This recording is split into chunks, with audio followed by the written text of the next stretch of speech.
Chloe, in this video I want to have a look at St. James Church. It would tie in directly to a couple of videos ago. I made one regarding a tour around Hyde Park, and some I've made regarding Macquarie and the Masonic origins of Australia, and by that I mean the positive aspects of Australia and how it very much tied into Governor Lachlan Macquarie and the reforms and the developments that he brought in and really shaped Australia in all the good things very much to do with Australia was very much came from him. But so at the top of Hyde Park, or at the bottom of Macquarie Street, we have one of the few Governor Macquarie statues.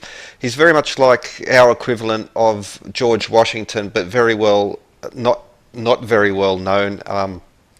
And so many buildings still last. For instance, Hyde Park Barracks, commissioned by Governor Lachlan Macquarie, and the architect was Francis Greenway. Both of them were Freemasons, but Francis Greenway was given a death sentence for forgery, and instead was sent to Australia transported. So he was one of these convicts. Now, he also designed St. James, what is now St. James Church, which was again commissioned by Macquarie. The importance, like Macquarie did many positive social changes emerged because of Macquarie, and especially to do with the legal system. So, for instance, underneath St. James Church, we have, well, you'll see, these are, I'm assuming anyway, but these were actually designed to be cells, because St. James was begun as a courthouse, but then it became a church under the instructions of Judge Thomas Bigg. Now, Judge Bigg was sent to Australia because there was complaints about Macquarie's reforms. So the landed class, the people who own land, the establishment, were very upset with reforms he was bringing in. For instance, if you were a big landholder, you were essentially a magistrate. You had the power of life or death, as where under once Lachlan Macquarie became governor, he started bringing in a proper, a fair, a more reasonable legal system, and that very much, amongst other reforms, very much upset the establishment, the rich, because what he did was break the back of what was becoming the English class system transplanted in Australia.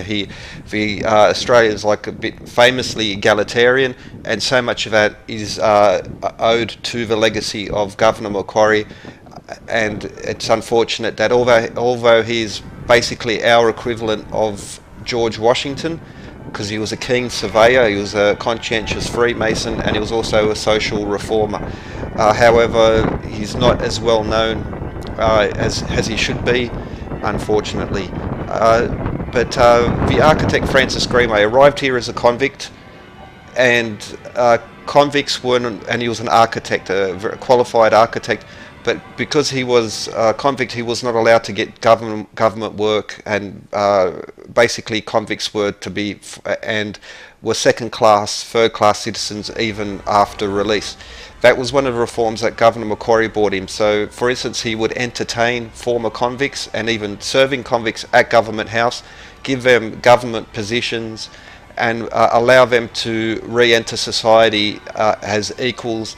Under the law, under all the aspects of that what we would consider a standard equal citizen, very much the Australian ethos.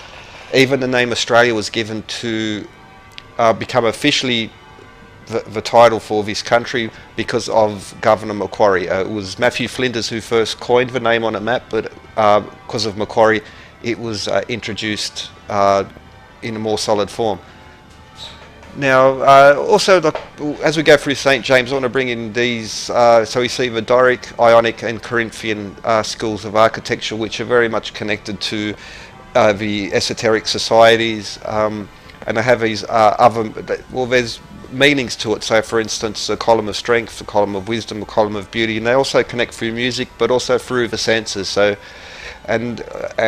so that's one of the points of this video to see. So it's not your standard where you have your very obvious Doric, Ionic and Corinthian columns, but they're all there, and they're all this very Masonic symbolism is throughout the church from its beginnings and to later points. But The church itself, commissioned by Macquarie, and the architect was Francis Greenway, both of them Freemasons.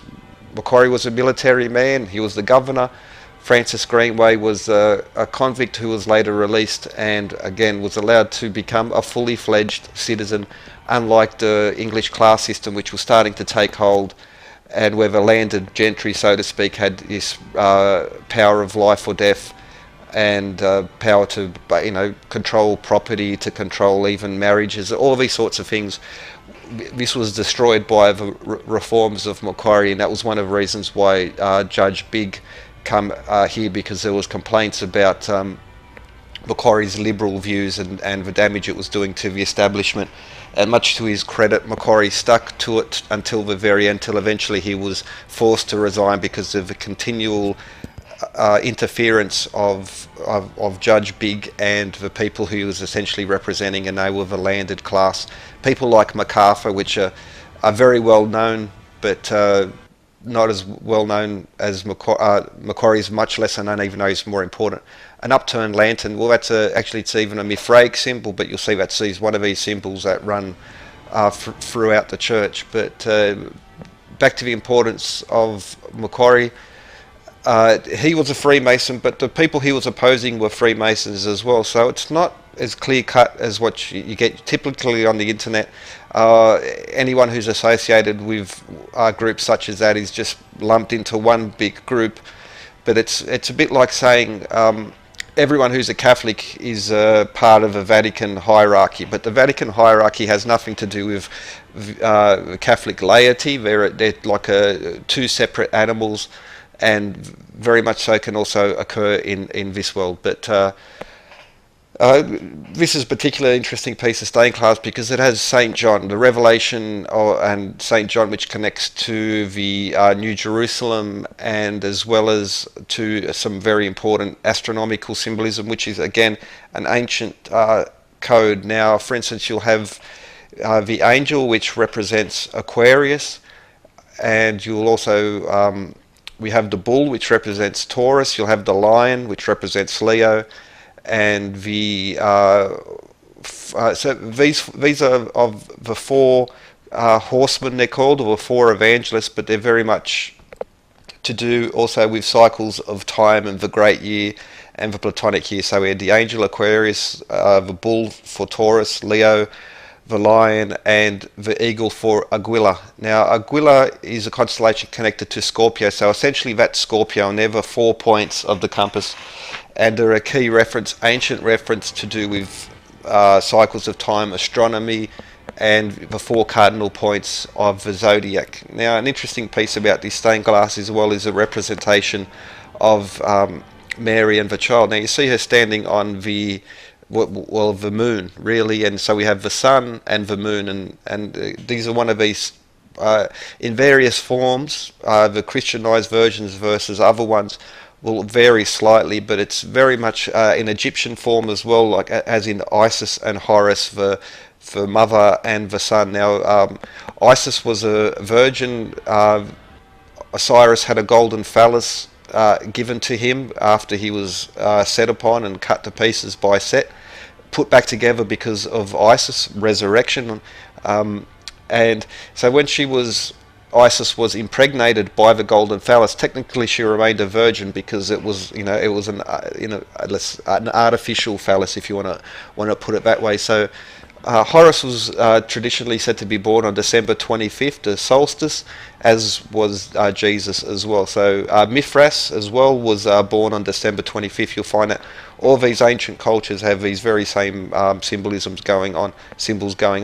You might have noticed underneath this particular little plaque there, the leaves, that's the acanthus leaf, and that's an important reference in regards to this as well, because as we go to Masonic tracing boards, you have Doric, Ionic and Corinthian schools of architecture, and they're encoded in different ways, sometimes very blatant or not so subtle, but it's a little bit more subtle in these particular church, as is so often in many other churches. So it's so-called Christianized in inverted commas, but it's still very much ancient and, well, pagan and pre-Christian era. It's just been retold and refashioned in a way to make it more palatable. But we see the Ionic column represents male, or the column of strength. Also references to seeing. There's a plaque here, of course, here to Lachlan Macquarie, the Freemason as well. And it's like an open secret in regards to the connections with Freemasons and these churches as well, especially Tony Lauer and some other peoples. But if we begin, well, there's an ancient mosaic here, and there's a bit of a connection, but not so much. I'll leave that to you to interpret. But so yeah, this church and Australia, so it's a good representation of the origins of Australia, what made the Australian nation, but also the Australian ethos, which is very much egalitarian, anti-class system. Now, unofficially, there still is a class system. There's no classless society. There's always going to be differences in wealth and power and so forth. But there's still, at the core of the Australian ethic and ethos, is this system of, of at least equality under the law, and where that does not exist under the strict class system, we do have it here now. If you've got lots of cash and good lawyers, you can manipulate the system. Even the High Court had a judgment regarding that. That's something that goes across the world. If you got a lot of cash, you can get away with quite a bit, but there still are basic protections underneath the law in Australia, and it's very much to do with Macquarie. Ionic columns we see here. The Ionic represents the woman or wisdom, or the column connected to the sense of feeling. Now, those swirls are said to represent the simple swirls of the beauty of a woman. Now, she does not need elaborate jewelry and hair design to enhance her beauty, as opposed to the column of the column of beauty, or the Corinthian column, which is very elaborate, which is said to represent, the beauty of the Virgin, which is, very fancy hair, jewelry, and all that sort of accessory. So prior to marriage, especially in the olden times, you would, the virgin or unmarried would very often go to much greater extents to enhance their beauty to attract a husband. So it's a bit maybe archaic in regards to our social position now, but that is the meaning of it. But it's also a translation, because the virgin represented as a virgin female, but it goes a little bit beyond that. It's almost there is some hermaphroditic value in that, where sort of even with a virgin male, so you have the Doric male, the Ionic female, and the virgin to represent not complete maturity. But there's some great lectures out there in regards to this type of symbolism. But just to give a viewpoint now, a recent addition to the stained glass here in this particular little transept, and a little bit more modernist, and so it's not quite as in the more traditional forms, but there are some little hints and pieces there to those that are interested. But the important point is all across the ceiling and in the corners there we have this acanthus leaf design. Now, the acanthus leaf, as we saw earlier on one of those plaques, it's a funerary symbol, but it's also the defining point of the Corinthian column, the Virgin column, which represents beauty, and is also connected to the sense of smell. So these are the 3 Greek orders. The 5 Roman orders would fill out the 5 senses, but in the standard tracing board, you have your Doric, Ionic, and Corinthian. And so even though you do not have a stone, we have a stone Doric, but we have a wooden Ionic, but we do have several hints to the Corinthian order of architecture, which connects to the Virgin. But all of this, so just to balance things out now, the standard view on the internet and the memes is that if you're a Mason, you're a devil worshipper or something, like that. But you'll find that, especially the founding fathers of America, the founding father of Australia, Lachlan Macquarie, were Freemasons, conscientious Freemasons, very much into survey. So Lachlan Macquarie's legacy is written in the streets of all across Sydney, but all across Greater Australia as well. But also the legacy that he created in regards to social reforms. Now, for instance, he was starting a move towards better relations with the Indigenous population.